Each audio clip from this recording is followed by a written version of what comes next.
दोस्तों, हमारे भारत के हॉन्टेड प्लेसेस की जब बात होती है तो उसमें भानगढ़ किले का नाम सबसे ऊपर आता है।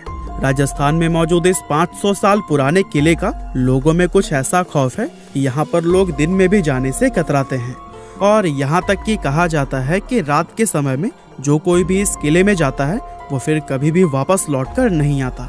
इसीलिए सरकार ने भी खुद बाकायदा बोर्ड लगाकर रात के समय में इस किले में जाने से प्रतिबंध लगाया हुआ है।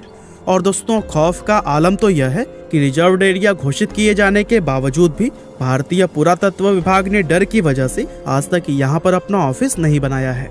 तो फिर भानगढ़ के इस किले का इतिहास क्या है और आखिर क्यों आज इसको इतना ज्यादा खौफनाक और भुतहा माना जाता है, ये सब हम हमारी आज के इस वीडियो में आपको बताने वाले हैं। दोस्तों, भानगढ़ के इस किले का निर्माण आमेर के शासक राजा भगवान दास ने सन 1573 में अपने छोटे बेटे माधो सिंह के लिए करवाया था।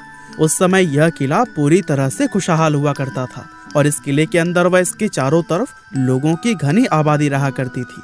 लेकिन फिर अचानक एक ऐसी अनहोनी हुई जिससे कि इस किले की खुशियां हमेशा के लिए खत्म हो गई और एक समय खुशहाल नजर आने वाला ये विशाल किला एक भुतहा जगह में बदल गया। लोगों के मन में इस किले का ऐसा खौफ बैठ गया कि उन्होंने इसे छोड़ना शुरू कर दिया, जिसका नतीजा यह हुआ कि यह किला और इसके आसपास का इलाका पूरी तरह से वीरान हो गया। यहाँ तक कि आज भी ये किला सैकड़ों सालों से इसी तरह से वीरान पड़ा हुआ है, जो कि दिखने में बेहद ही खौफनाक नजर आता है। इसके बारे में लोग यह बताते हैं कि किले से लोगों के चीखने, चिल्लाने, रोने और घुंघरुओं की रहस्यमय आवाजें आती हैं। साथ ही बहुत से लोग यह भी दावा करते हैं कि जो कोई भी इस किले में रात के समय गया है वो फिर कभी भी वापस लौटकर नहीं आया है। और यही वजह है कि दिन में भी बहुत कम लोग ही इस किले के अंदर जाने की हिम्मत कर पाते हैं। अब ऐसे में ये सवाल तो मन में जरूर आता है कि आखिर इस किले के साथ ऐसा क्या हुआ था कि इसको इस तरह से शापित और भुतहा माना जाने लगा। असल में इस किले के हॉन्टेड होने के पीछे लोगों द्वारा एक नहीं बल्कि कई अलग अलग कहानियां बताई जाती हैं। लेकिन उन सभी में सबसे फेमस, जिस पर लोगों द्वारा सबसे ज्यादा भरोसा किया जाता है, वो है राजकुमारी रत्नावती की कहानी। कहते हैं कि जब इस किले का निर्माण करवाया गया था तब इसमें रत्नावती नाम की एक बेहद खूबसूरत राजकुमारी रहा करती थी। उस समय राजकुमारी रत्नावती की उम्र 18 साल थी और उनकी खूबसूरती की चर्चाएं दूर दूर तक हुआ करती थी। उनकी सुंदरता की वजह से ही बहुत से अलग अलग सियासतों के राजकुमार उनसे शादी करने की इच्छा रखते थे, जिसके चलते अक्सर ही राजकुमारी रत्नावती के लिए शादी के प्रस्ताव आते ही रहते थे। लेकिन राजकुमारी ने तब तक किसी के भी प्रस्ताव को स्वीकार नहीं किया था। अब एक बार राजकुमारी अपनी कुछ सहेलियों के साथ खरीदारी के लिए बाजार गई हुई थी और बाजार में वो इत्र की एक दुकान पर रुकी और वहाँ से अपने लिए इत्र खरीदने लगी। इतने में ही उस दुकान से कुछ दूरी पर खड़े सिंघिया सेवड़ा नाम के एक व्यक्ति की नजर राजकुमारी पर पड़ी। सिंघिया सेवड़ा उसी राज्य का रहने वाला था और वो काले जादू का महारथी माना जाता था। राजकुमारी रत्नावती की सुंदरता को सिर्फ एक नजर में देखते ही सिंघिया उन पर पूरी तरह से फिदा हो गया और वो टकटकी लगाए राजकुमारी को घूरता रहा और उसी पल उसने अपने मन में यह तय कर लिया कि वो राजकुमारी को किसी भी कीमत पर हासिल करके रहेगा। अब चूंकि वो तंत्र मंत्र और काला जादू जानता था, इसीलिए उसने राजकुमारी के पसंद किए हुए इत्र की बोतलों में से एक बोतल चुपके से उठाई और उस बोतल पर कुछ तंत्र मंत्र करके उसे धीरे से वापस उसी जगह पर रख दिया।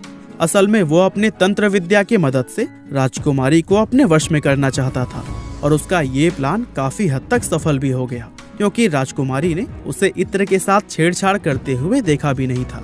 और फिर राजकुमारी इत्र की शीशी लेकर अपने किले की तरफ वापस जाने लगी।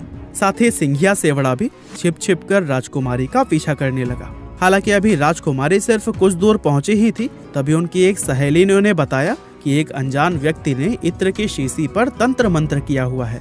असल में राजकुमारी की उस सहेली ने सिंघिया सेवड़ा को इत्र की शीशी पर काला जादू करते हुए देख लिया था, लेकिन वो डर की वजह से दुकान में कुछ भी नहीं बोल पाई थी। अब राजकुमारी को जैसे ही काले जादू की बात पता चली तो उन्होंने वो इत्र की शीशी रास्ते में पड़े हुए एक विशाल आकार के पत्थर पर दे मारी।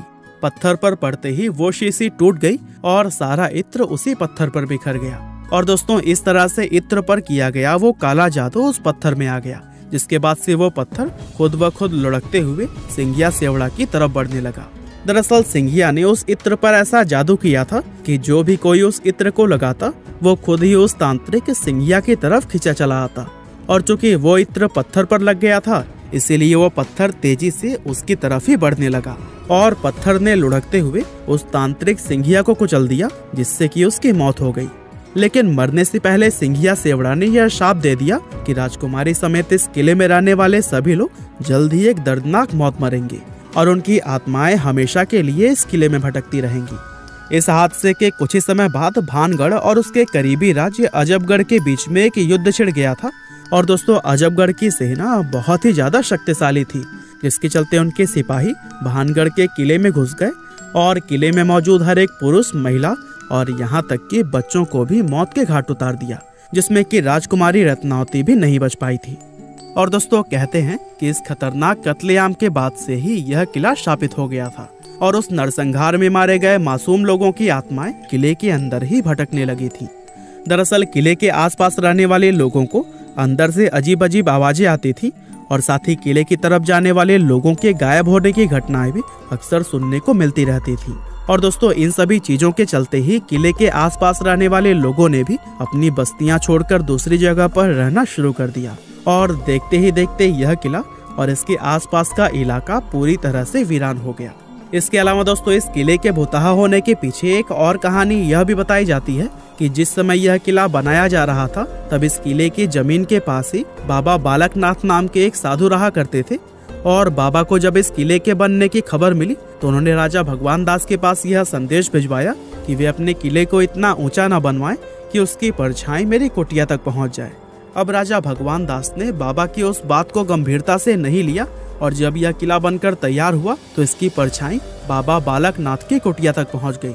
और दोस्तों, उस परछाई को देखकर बाबा क्रोधित हो गए और गुस्से में उन्होंने श्राप दिया कि भानगढ़ पूरी तरह से तबाह हो जाएगा। और दोस्तों, बहुत से लोग आज यह भी मानते हैं कि भानगढ़ किले की यह हालत बाबा बालकनाथ के उसी श्राप की वजह से ही हुई है। इसके अलावा एक कहानी तो यह भी बताई जाती है कि भानगढ़ में एक युद्ध हुआ था, जिसमें कि भानगढ़ के सिपाही पूरी तरह से हार गए थे, लेकिन भानगढ़ के राजा और उनके परिवार के दूसरे लोग अपनी जान बचाकर वहां से भागने में कामयाब रहे।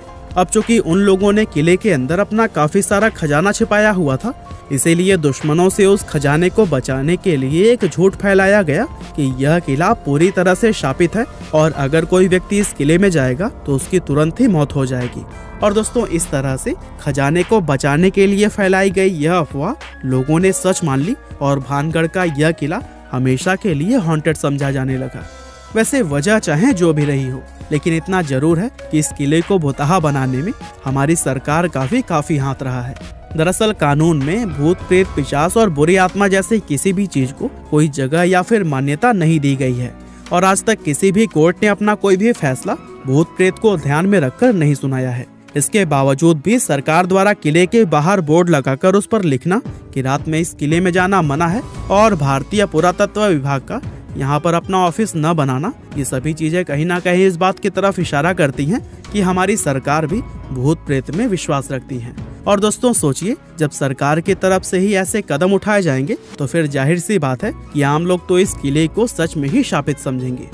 वैसे आपको क्या लगता है, ये किला सच में भुतहा है या नहीं, और क्या आप लोग भूत प्रेत आदि में विश्वास रखते हैं?